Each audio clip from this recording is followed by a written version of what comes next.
going on, everybody? I'm Anarka, Akaza, and welcome back to a brand new series on my channel, which technically it's not brand new. I've done this before, but I've never done it consistently. But anyway, in this series, I'll be going to places like Goodwill, thrift stores, antique shops, garage sales, wherever I can go.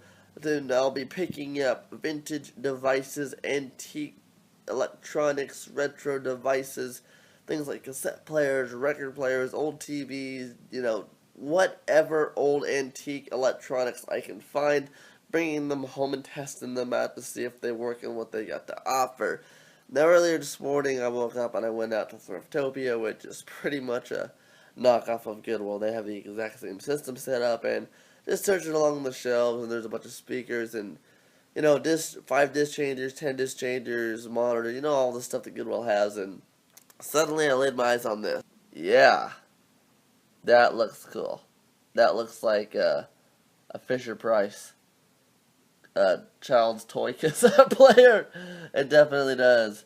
Take along. It's got them bubble letters at the bottom there. It's got little music notes on the door of the cassette player. And looks like there used to be 2 hearts right there. I don't know if some little kid used to own this and they did that or whatnot, but yeah, it's got a mic recording. It's got rewind, which is facing forwards. Fast forward, which is facing backwards. Stop, eject, and play. So it's got all that. I mean, I don't really know why the rewind and the fast forward, or for some reason the opposite direction in which they usually go. But it is what it is. Whatever. On the side here we get the volume control, like we're supposed to.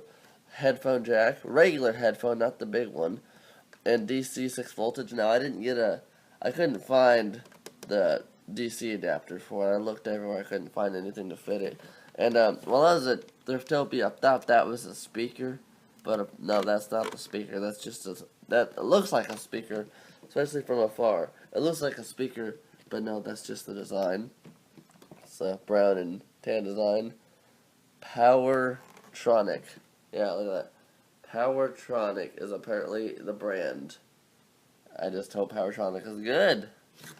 On the back here it says $5, but I got it for $2.50 because it was on discount. So yeah, no loss. There's the actual speaker right there. Now, before I show you what year this is from, try and guess in the comments when this came out. I'm going to guess most of you probably going to say 1997 or 2002, something like that. As I thought that myself until, holy crap, look at this, 1983.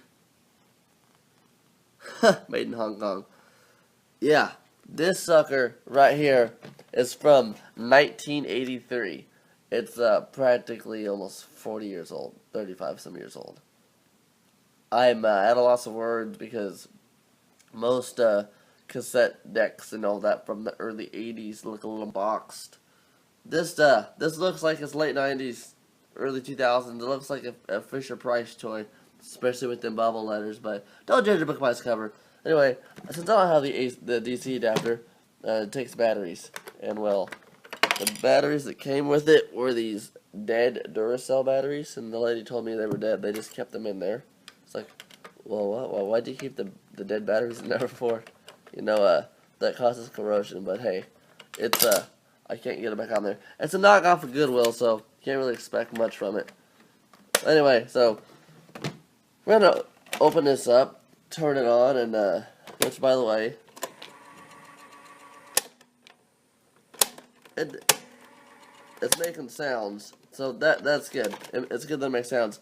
So I don't have my entire cassette collection with me.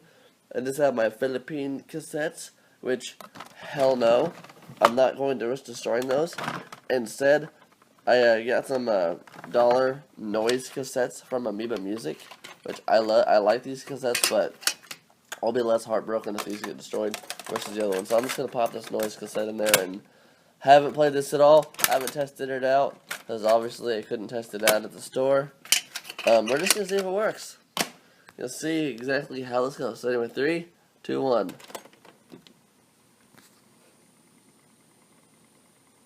The things are moving. Give it a minute. Volume. Turn it up all the way.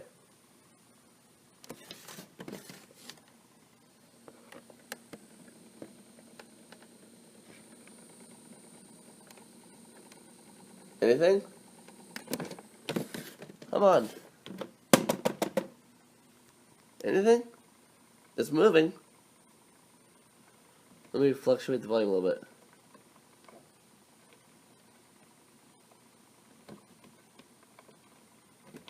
Rewind. Let me rewind it. That's weird as shit. The rewind and the fast forward are opposite directions. It's like, what? Okay. It's rewinded completely.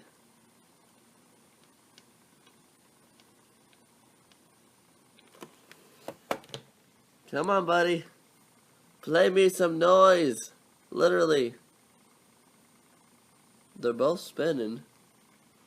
I'm pretty sure they are. Let me grab my phone real quickly. Shine a flashlight on it because it's oh shit, I just turned off my data. There we go. Okay. Yeah, they're both spinning.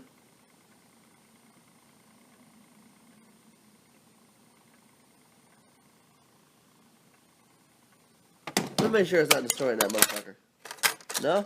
It's not destroying it. Let's flip it over then.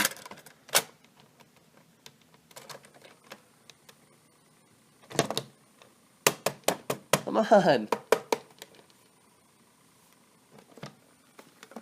Let me press in on it. Oh, wait, there is a speaker right there. Yeah, there's a speaker there. Good, good. Come on, buddy. What's wrong with you? What's wrong? Am I not doing something right?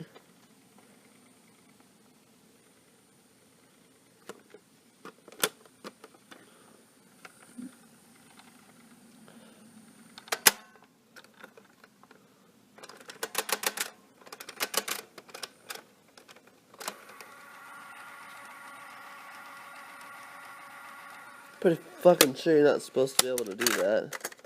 What the hell? I think we've got a malfunctioning device here. Which sucks because I really thought this was going to be cool and work for me. Let's remove the batteries and reinstall them and see if... Alright, the batteries have been reinstalled. Let's see if it works now.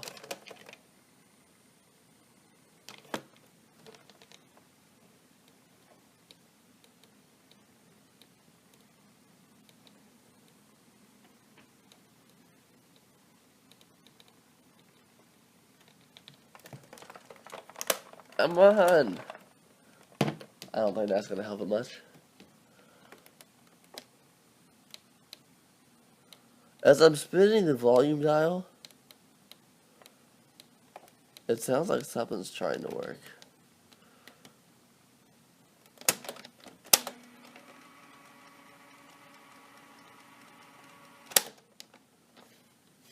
Not sure.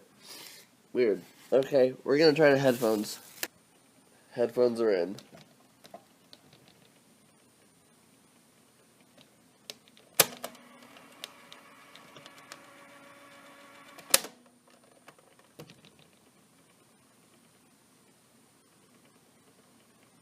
Huh.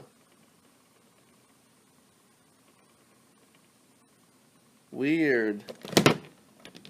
So, out of this earphone, I hear a very, very extremely barely noticeable low volume. Just out of this earphone. My microphone. There's no way that microphone's picking that up. Damn it.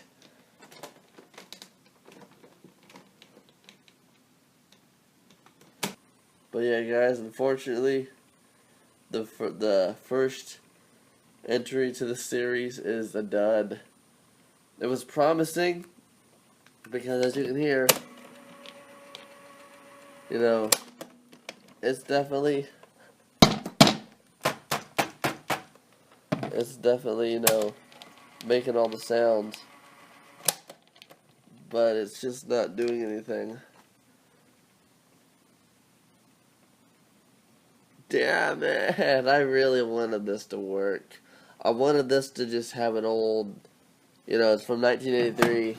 This would be really fucking cool to just like put on your bicycle and like ride around town with, you know what I mean?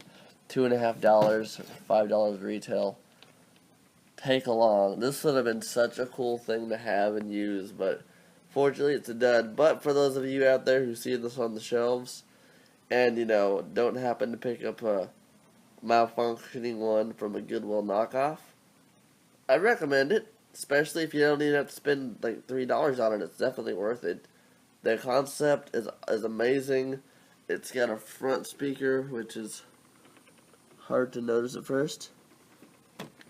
Yeah, it's hard to notice that actually at first. It's got a back speaker, so yeah, it's very lightweight, and for the most part, it works out good. And just so you guys know, this does work because obviously the cassette's fine. I did not destroy my cassette, but yeah, the cassette works just fine. It didn't get destroyed at all.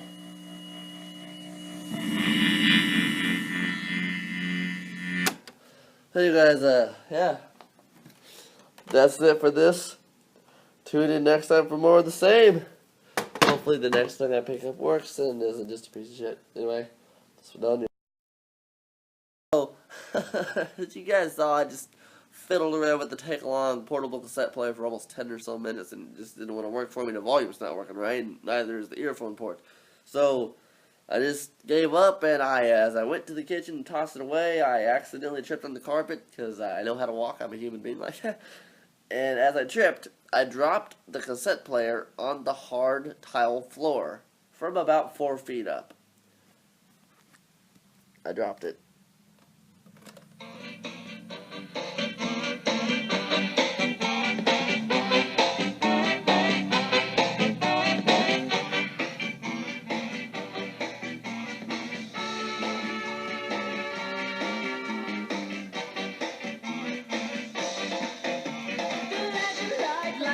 Can't believe it. My eyes won't fail me, so I am not loaded. Time rolls swiftly and I keep rock and rolling. It got to open my eyes on a bright young girl. Manila girl. Manila girl. Manila girl. Manila girl. No one's gonna block you, no.